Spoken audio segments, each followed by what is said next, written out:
Previously on Rock-A-Poo. Come on, stay with me. Stay with me. Come on. They're not gonna make it, Doctor. Yes, they will. They're gonna make it. You're gonna make it, buddy. Come on, you're gonna make it. Doctor, they're hurt. Oh.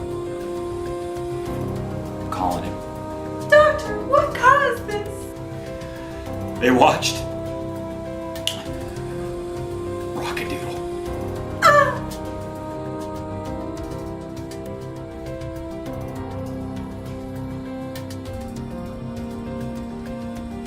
This movie bad.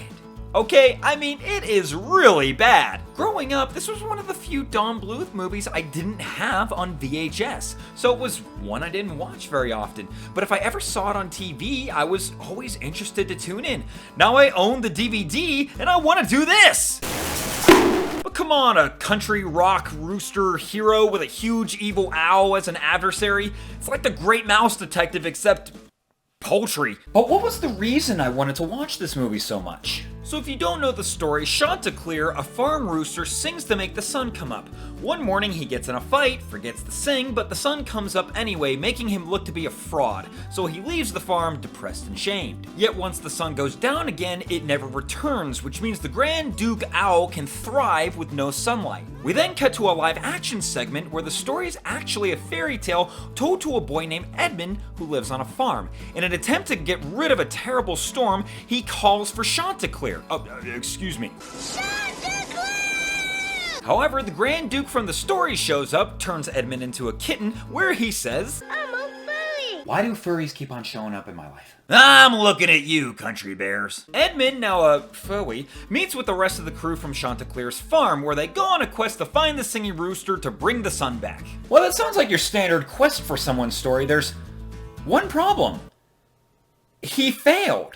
He didn't bring the sun up, and it's never explained why. They have all this narration and characters to tell you what happened, and it just isn't there. So the plot of getting the hero back to save the day is nonsensical. So the story is nothing too impressive, but what about the animation?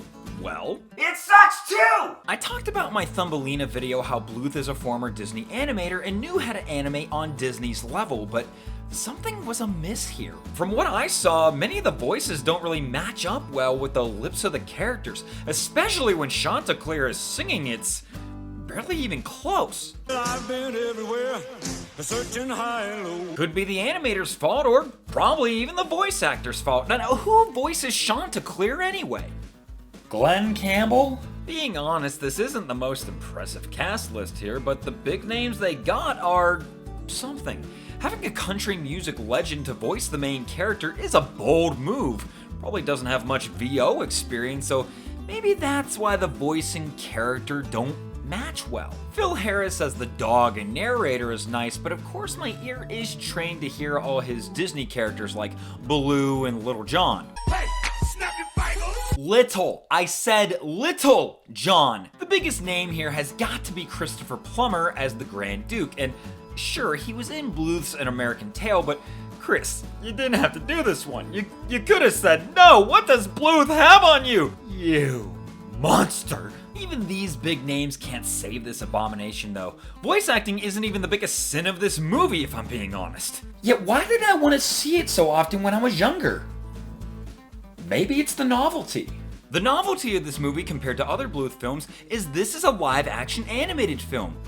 Or at least a partial one. These types of films seem to be really big in the 90s, where a film starts off live action, then the main character turns animated to fit in the world, then returns. The one who did this the best was probably James and the Giant Peach, where combining the stop motion animation and live action world worked beautifully, with the characters even questioning the bizarre nature.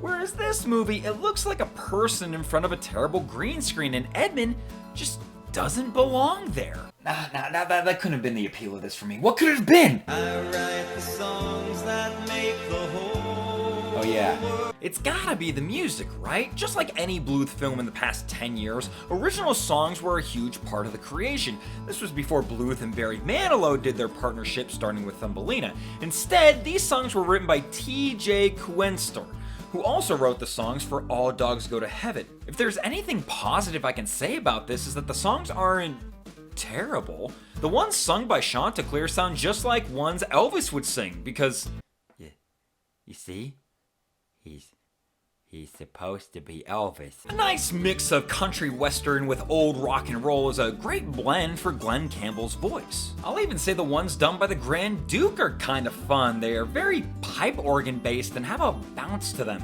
Even short ones that are less than a minute, like No Batteries, have a good way of taking away from all the ick. Could this be it? Is this the way that this film is redeemable?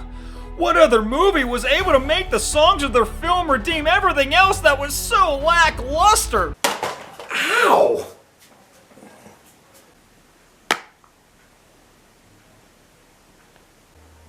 Okay, Rock-A-Doodle songs aren't that good. Ugh. I don't know why I wanted to watch this movie so much growing up. It wasn't the story, it wasn't the animation, it wasn't the voice acting, it wasn't even the songs. Could it have been the Babe Rooster? Ugh, no. I don't know, I give up. I guess I was just some dumb kid feeling deprived of my Elvis chicken movie that I thought I would forget about it. Wait, maybe because it was so bad, it's forgettable. Oh my god, that's it! That's why I kept going back to this movie. It was all of it. The songs, the animation, the characters were all so forgettable. I would have to keep coming back to it. It was like every time I watched it, it was wiped from my memory or something. So I had to watch it again, just to lose it again. It's like a meal at Applebee's. After you spend all day in the bathroom afterwards, you forget what it's done to you, then you go back and do it all over again. Even while making this video, I kind of forgot why this movie was so bad. My over-the-top skit earlier may have been a little too harsh. Maybe it's not as bad as it seems. This could be a Bluth classic, honestly. I think I should give it another chance. Oh my god, this movie sucks. The animation is garbage. The star voice actors aren't strong enough for these awful characters, and the other ones are just downright annoying. The live action scenes are massively cheap looking even for this time period.